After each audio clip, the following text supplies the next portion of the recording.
This is the last part. I just tried to upload it. It's a letter from Jack Hartsfield. He's a reporter, FBI agent in Huntsville in 1980 that saved my life. But I had a lot of letters from him over the years. He moved out to California, and I do know that he knew Larry Flint. Now, Larry Flint had been shot in Lawrenceville, Georgia, when I was doing a book on medical malpractice and mind control, and how people can be programmed to kill, shoot. It's a perfect weapon. First of all, it's invisible, so if it weren't done in patterns, how would you know? But anyway, the point being that Larry Flint of Hustler magazine was shot in Lawrenceville. The person that shot him was programmed to kill his attorney and shoot Mr. Flint. I was doing the book at that time, and when he was shot in 78, and I had a letter from the FBI June the 23rd of 79, ongoing investigation, national security involved, and it was issued through the federal attorney there, district attorney, William Harper. But, and even with all that, on April Fool's Day of 80, I was still full of antifreeze. I knew I was in trouble really, really bad. I went to the emergency room, and they were waiting on me. I mean, they were going to finish me off there. I went there to get a tox screen to see if whatever was put in me could be diluted. Anyway, that was hell on wheels, and I'll just say I was illegally transported across the state line to Huntsville, Alabama, and I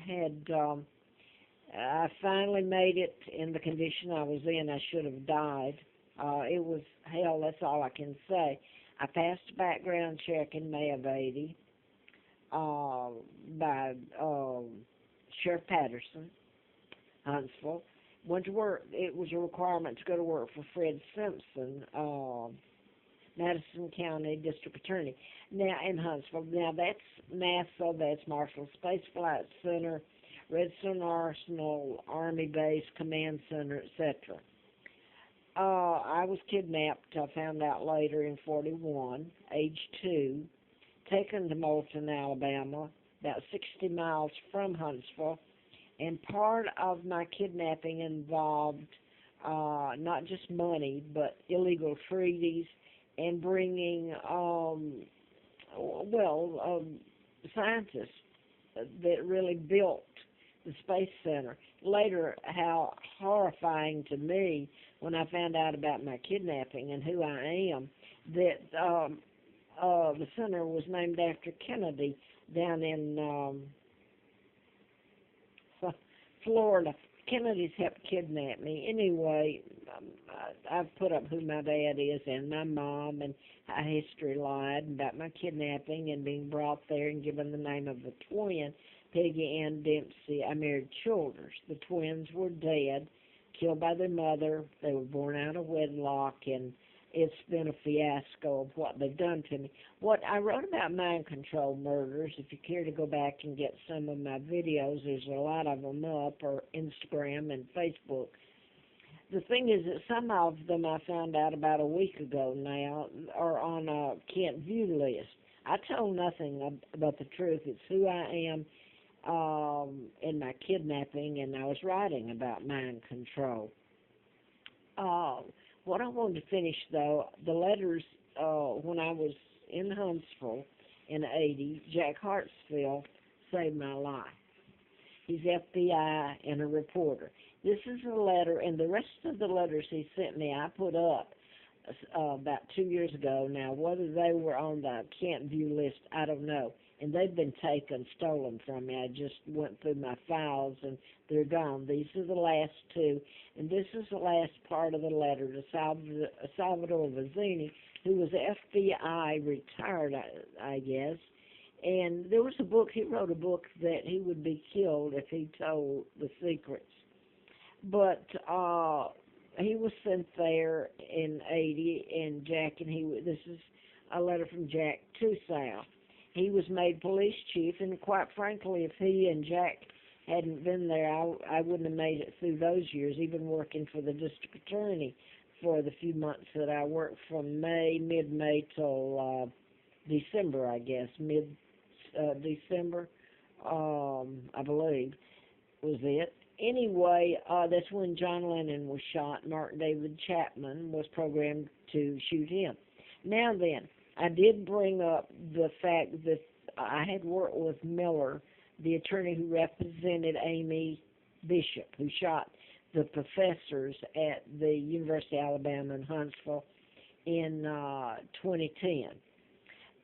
Miller had to, it was a mind control murder, but it's invisible and hard to prove. So, like so many others, like the James Holmes of Aurora, Colorado, etc., if they aren't programmed to shoot themselves, they're charged with murder, and they have to either plead insanity, which mind control has nothing to do with mental health. Mental health is the scapegoat in all this. Part of it is it's a part of the New World Order, global government. Take your guns, and by goodness, you can use mental health. That's what they've got going for them. It has nothing to do with mental health. It's made to mimic it. But anyway, I wanted to read this.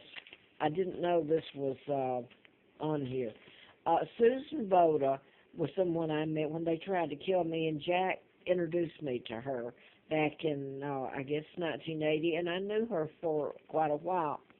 And she worked where the murders happened. She was a professor of sociology at the University of Alabama, Huntsville, and that's where Amy Bishop later in 2010 shot and killed 3 professors and wounded 3 more, and they had to plead her out as insane when she's a mind control victim. I wanted to read this last part of the letter from Jack. Are we still in the national security theme mode? It's to Sal Vazzini, the retired FBI, he's police chief of Hartsfield, sent in there in 80. The same theme that led to Iran-Contra and a lot of other things. DeLucci, Sicilian born and raised in Cairo, Illinois, son of the late Las Vegas beer distributor Nick. His family, Maverick, is a former Los Angeles homicide detective, Vietnam veteran, and now contractor with one of the 3 letter FBI agencies. DeLucci, incidentally, was the guy who introduced me to friend Don Behringer. Now, that was the other letter I do have. The Peter Abbott look-alike. I remember Peter Abbott. Peter, you recall, was on the Federal Protection Witness Huntsville, who was outed by Susan Boda, a.k.a. Now, Susan was one I'm talking about, was professor sociology at the University of Alabama, Huntsville, where Amy Bishop shot the fellow professors. She was professor. Susan now resides in a convalescent home in California. Her son, John Thompson, was Los Angeles County deputy sheriff, murdered a number of years ago, not too many miles from where I currently live, 6 houses from a friend of mine today. This is Jack. At my request, DeLucci did look at the circumstances of John Thompson's murder, including the lengthy manuscript of the trial of the guy who shot John to death before being sent off to state pokey for manslaughter. DeLucci would tell me that there was more questions about John Thompson's murder because even the trial and verdict smelled a high heaven. Odd indeed, he said. And for DeLucci's own reasons, which he would not explain, he told me I shouldn't trust Susan Boda, a.k.a. Thompson, and that she was passing on information about discussions with me regarding these days in Huntsville. I do recall you once said something similar about Susan's poor reputation out there somewhere when we first met. So this is me, Margaret Ann Windsor. The name I have to use is Peggy Ann Dempsey, married to Childers. Now I want to get back to the last if I can get this on. And Behringer, for whatever reason, does indeed seem to know a lot about northern Alabama and beyond the horizon. And odd, very odd, wouldn't you say? Now, one would have to wonder why, after almost 3 decades, people still fidget about my asking questions regarding